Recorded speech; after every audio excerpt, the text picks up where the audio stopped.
Yeah, you got to, learn from disappointments, and hopefully that learning lesson, you can apply it.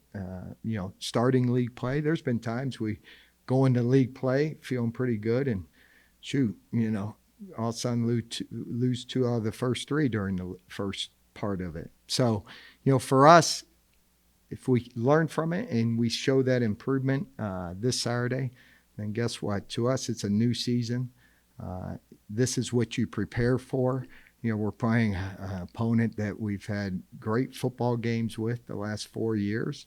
And, 2 wins that they have at their place, 2 wins we have at our place. And last year to play each other, they're moving on. So, we got to have the mindset that, we got to let it fly and we got to go and show tremendous growth from last week. What's been the focus? What will be the focus in practice this week? On both sides of the ball, do you feel like you guys are really kind of helping out? Yeah, for us, offensively, it's about execution. You know, uh, you know, you look at a score, you don't know if you've improved. Well, we gave up 3 sacks against Duquesne. Last week against Pitt, we gave up 0 sacks. We knew we wanted to be able to pass the ball. I thought coming out of the game, our quarterback did a great job finding the open receivers, handling the pressure that they were going to bring. So we showed that improvement. But we got to take care of the penalties. And no matter who you're playing, you cannot have penalties and turnovers. The one thing Missouri State brings besides a potent offense is they lead the Missouri Valley in takeaways and interceptions. So they're very opportunistic on the defense side of the ball. In the games that we've struggled, we've not had great ball security. So for us, it's going to be eliminate those penalties, because those unforced, when you're starting drives and you're 1st and 15, it doesn't matter who you're playing, you're not going to have much success. And it's about ball security and it's about execution. And it's hard to go on the road in this league.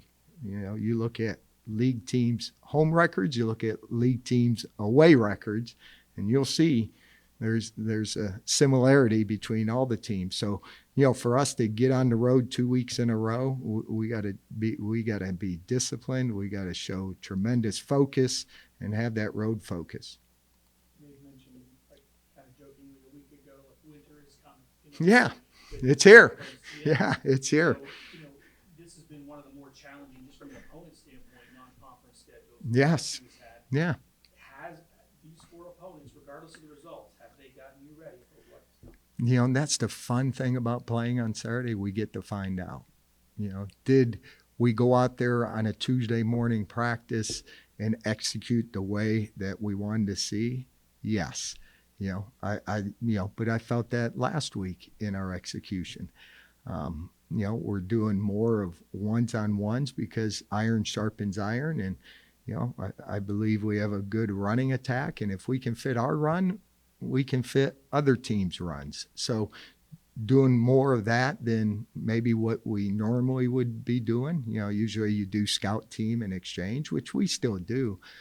But for us, it's a work in progress right now, defensively. Getting those kids to play fast. You play fast when you know what you're doing. And you can't keep it so simple, because we play in a great league and they'll just pick you apart. So as fast as we can get our kids to truly understand, and you see it. You see the kids that are playing faster now than they were 2 weeks ago because they understand. But why it's the greatest team sport is it takes 11.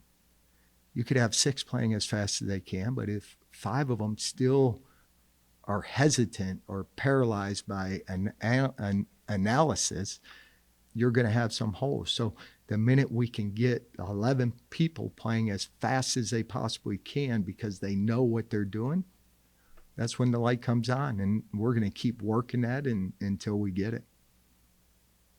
How important are these first 2 games of conference play? Because, the past couple of years, how you guys have started conference play has kind of been a dictator of how things have kind of followed after that. So how important are these? I mean, it's a roller coaster. You say 2, I don't even think about 2.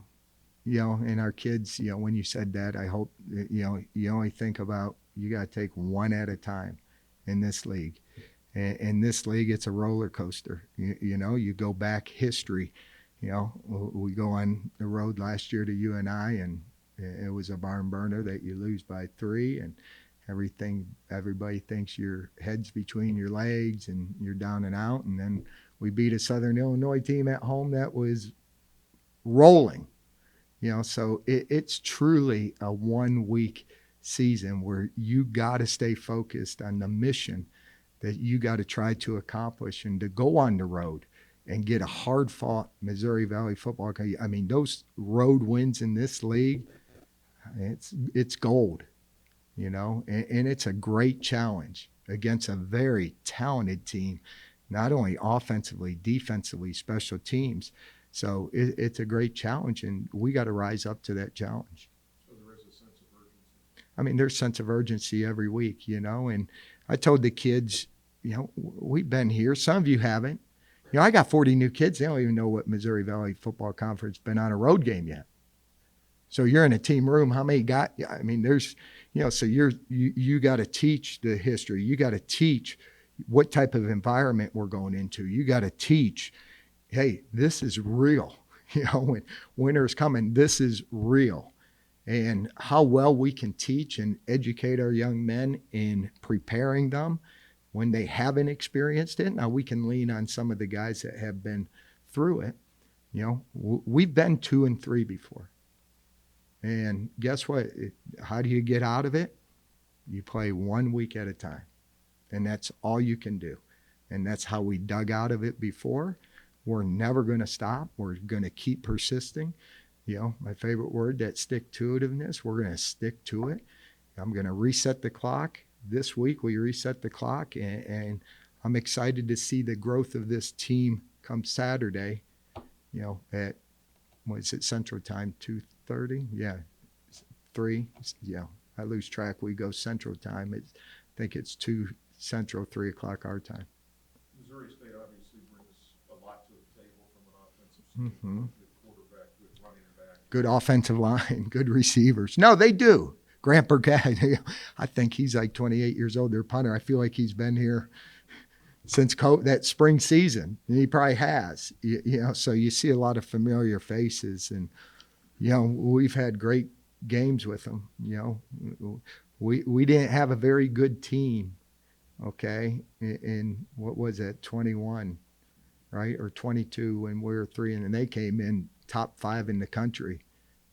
Bobby Petrino brought a 5th-ranked team in the country coming off sharing a league title, and they probably didn't come in quite as ready to play the Penguins that day. And guess what? We got a victory, one of our 3 for the season. So, you learn through that on any given day, anybody can win.